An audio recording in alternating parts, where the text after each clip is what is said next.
Good evening, everyone. Rockhaven Customs back. So I've been kind of busy since my last video, just trying to get Christmas shopping done and just some other things. But I had a few minutes tonight to come out and work on the barn. And since that time, I've changed my mind on what I'm wanting to do with the barn as far as the inside of it. I wound up making a barn. It's going to be 50 foot across. It's going to be 80 feet deep. Of course, it's going to be a pretty good sized barn when it's done.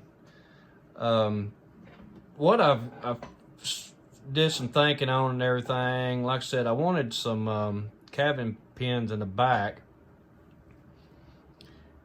We will still do the 16-foot shed or whatever on the back side, and then I'll do one all the way across the left side on this side. Of course, this will be the front.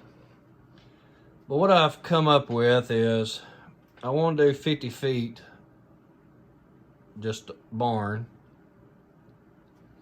And then what I'm going to do is do 10 by 12 stalls. There'll be 5 stalls across the back. It'll have an 8-foot alley, and then it'll be 12 foot here and 10 foot this way, and there'll be 5 of them. And as you can see, let me zoom in a little bit. I've kind of got the gates how I want them to swing. Of course, your back stall, the gate will swing around, gate will swing around, swing around, swing around, then this one will swing this way. I'm going to do a 12-foot opening here with a gate on it.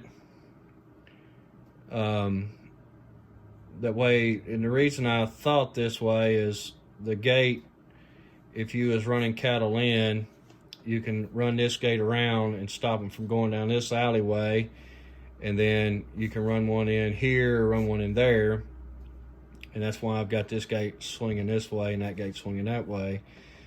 And then you can shut this gate and open each run as they're going in. So if you had a cow coming in, you could shoot him in there, run him down the alley, shoot him in, shut the gate in behind him, and so forth. And then I'll have a gate here. So what I've got now figured up is I'm gonna set my post. Let me zoom back out. I'm gonna set my post across this way here, all the way down. And I'm gonna go ahead and frame this side in. I also got everything cut to do the back side, which I will still use my other template that I used, but I'm just gonna modify where my post set and everything. I'll do my corner post here and on that end, and then I will adjust my post in the center according to this gate. Also, this will have a loft from this point all the way back. It'll be a hay loft, and let me zoom you in. And what I've got in mind is you'll have a opening here to be able to load hay in, but I'm gonna put a ladder coming up right through here on this post coming up, and there'll be an opening here, and then you'll have a trap door that will fold down so you can walk here and you can unload hay into this spot, and you can stack hay all the way across the top of the barn. And to zoom back out. But that's kind of where I'm at. So I'm gonna kind of start getting this laid out, and then set my post and get all this glued up, and then I'll be back and kind of show you how this section looks. I'll probably go ahead and do that side, get it done, and then we'll have our our outside walls built, and then I'll be able to build the back wall back here.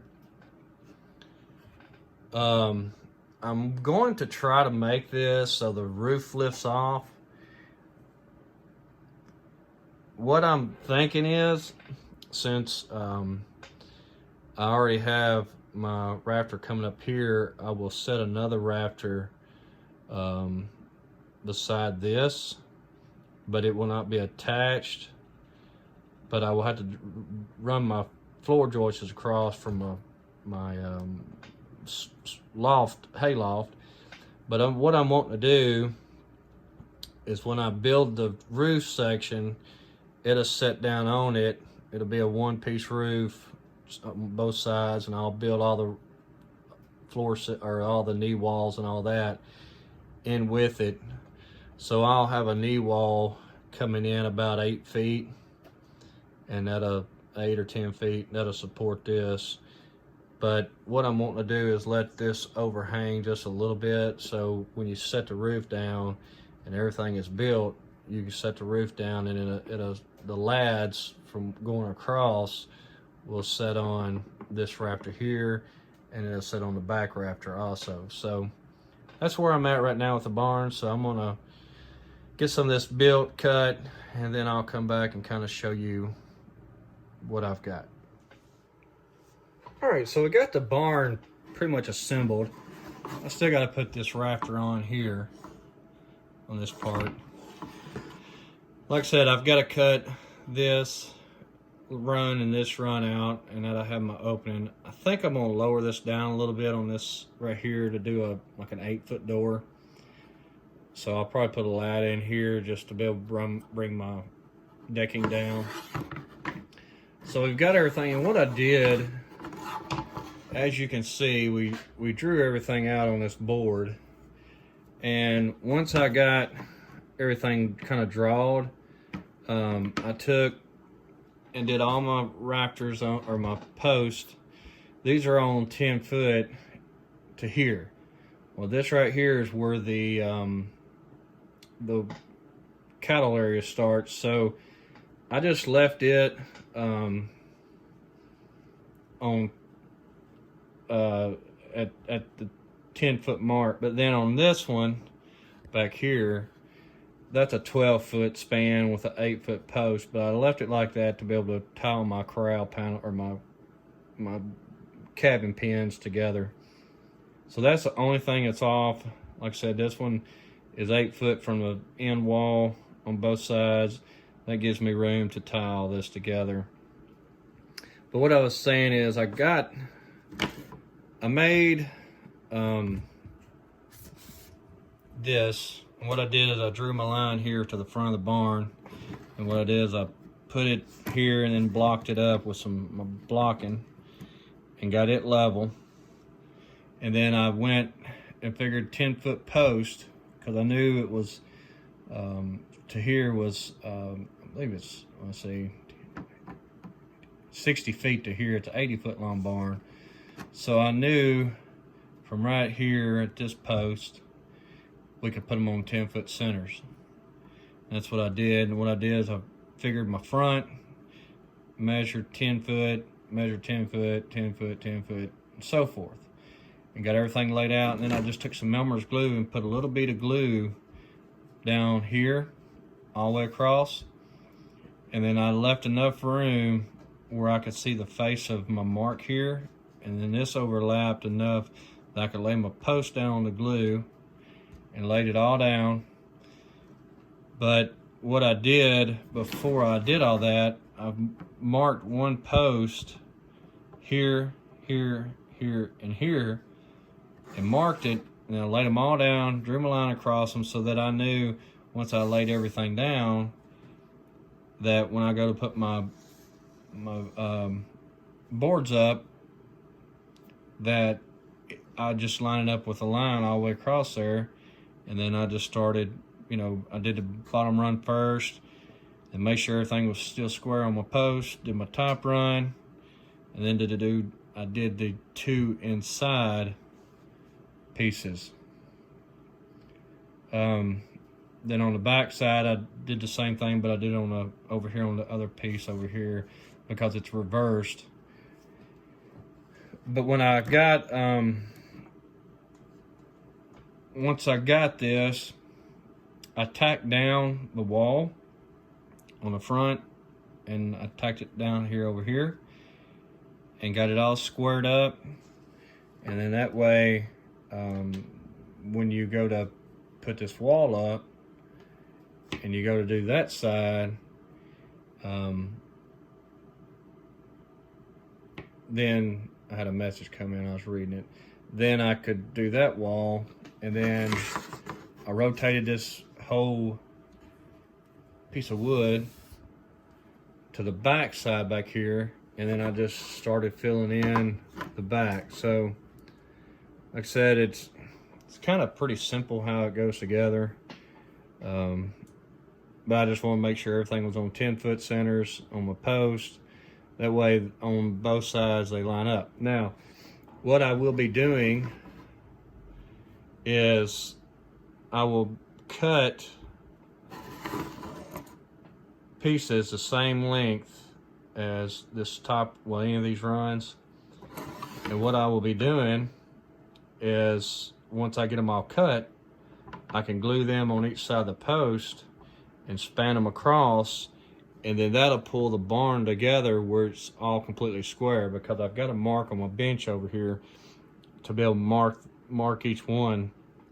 And so I'll have a double, excuse me, I'll have a double on each post all the way down, and then I'll come in here and put one on 5 foot.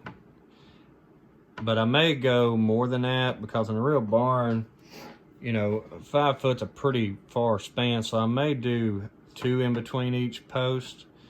That would give me, well, it'd be 1 and 1. So that give you about a 3 foot span or something like that. I'm not sure, but it'd make it more realistic by putting each of your pieces in and just kind of tacking them in. Like I said, with as many as it'll be in here, and get it all sandwiched together and everything.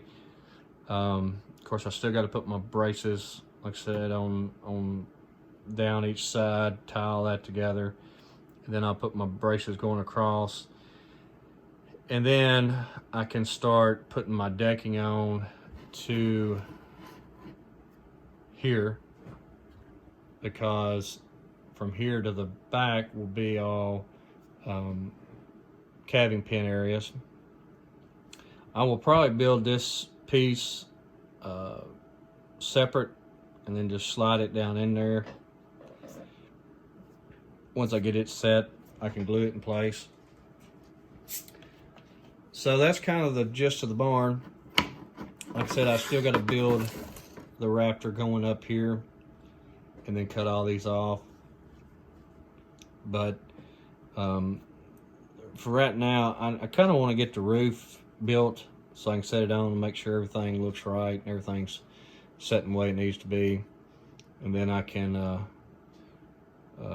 start working on this, getting this so that they're the same. But it's kind of one of the things you kind of think about it and just do a little bit at a time and figure it out. So we're going to kind of lay this on the layout and kind of look at all that.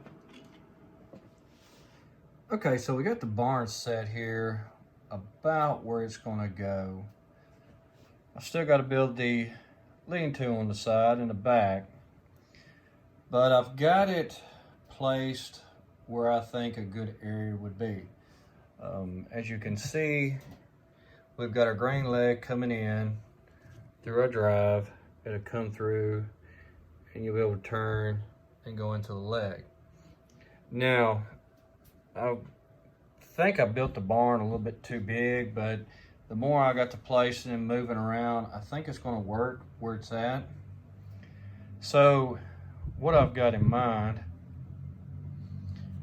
2 things. I've got my fence, as you can tell, about where the fence will be coming in. I've got to mess with it a little bit. I may scoot it in just a little bit to have a little bit of grass area on that side. So that area I'm gonna have to mess with that as far as setting the fence in where I feel it needs to go.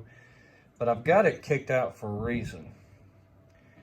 And as you know, I said in a first video that the shed will have a cattle chute in it. Well, I've changed my mind, and I'm going to show you why.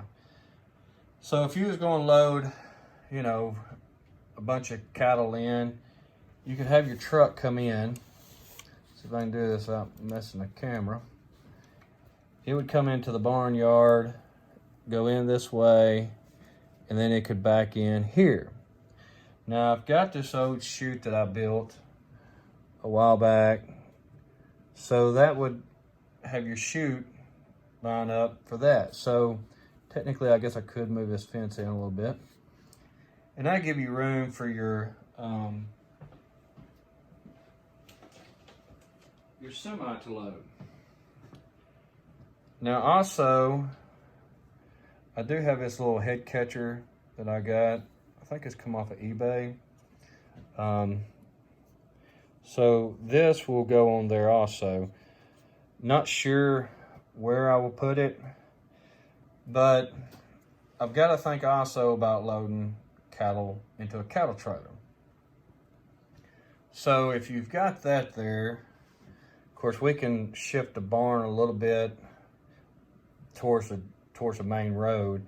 So if that's that, we've got that. Another thing that I was worried about is being able to put hay into the loft. So I have this old hay elevator that I can set in right there. That'll allow me to load hay into the loft. I can pull a hay wagon up or a gooseneck or something like that, and that'll allow me to load the hay into the barn. Now on the back side, I do have room on the back side. You can see I've got a cow there, and then of course it's, like I said, we'll possibly have a shed on the back side. I'm not 100% sure if I'm going to, just because of my room, because I made it so much longer. So I'm not 100% sure that I will have a shed on that side. On the back, I will have one on this side for sure. And then this may be possibly like a holding pen. I may put on this side here, may have a swinging gate on the end. Then I may run a fence from right here straight across. And then this would be a holding lot for cattle. If you're, you know, messing with them, then I can put a gate up on that corner post into this part to be able to open it up to let the cattle back out in this area here. So that's kind of my idea with the barn. Let's walk around to this side and we'll look at this side. Now, I've got room here to be able to turn a truck in, and I'm gonna have my shop probably sitting like this, and then the big shop I set here, I can reach over to be able to place stuff in front of it or whatever to shoot a picture to get that. And then I'll have that area there with these two grain bins have unload augers on the side. They'll also be off the leg to be able to unload stuff like that. And it also gives me room to set my big auger in. If I decided to, I'd have room to be able to do that also. Over here, so this line in the seam here will be a good line to be able to put a fence in across here. I'm not sure how far I will run a fence. I'll probably do it somewhere like here. That way I can park old equipment or park machinery out in front of the fence here, and a grassed area here. And that'll give me a laneway for a truck to come through. And I'll probably run a drive all the way around and around this way and back out. I'm not sure yet. I'm still messing with the idea on that. This area here may be just a grassed area for like hay, and then in behind the barn do a dirt field. I've just got to get all the barns set in place just to see how much room I have, but that's kind of the idea that I've got going now. Is you have a fence coming across here, and then it'll kick back in somewhere right in here, and I'll be able to put a drive or a gate coming in, maybe possibly here, leading up to this area, and be able to get in behind the barn. So as you can tell, there's not a whole lot of room on the back side. So I may not be able to put the shed on the back side as bad as I wanted to, but because I made the barn so much bigger, it may affect that. I've just got to kind of mess with it. I can always add the shed on the back at a later time. Once I kind of get some things laid out. But that's kind of what I've got so far. Like I said, I've still got to kind of get everything in place just to make sure that everything's sitting where it needs to be. So I hope everybody's had a good week so far. We're closing in on the weekend, closing in on Christmas real fast, so hopefully I can get something else out next couple of days. And on this barn, I've still got to put, like I said, I've got to put all the bracing in and finish up the roof system on it. But it kind of gave me a rough idea of where everything's going to be, and allow me to kind of start placing things in certain areas. So be sure to comment if you got any questions, and if you're new to the channel, hit that subscribe button. We're getting closer to the 700 giveaway, 700 subscribers, so we're gonna call this one a done deal for tonight. And like I said, hopefully we'll have something towards the end of the week, get something maybe on this weekend or something like that. So y'all take care. We will see you on the next one.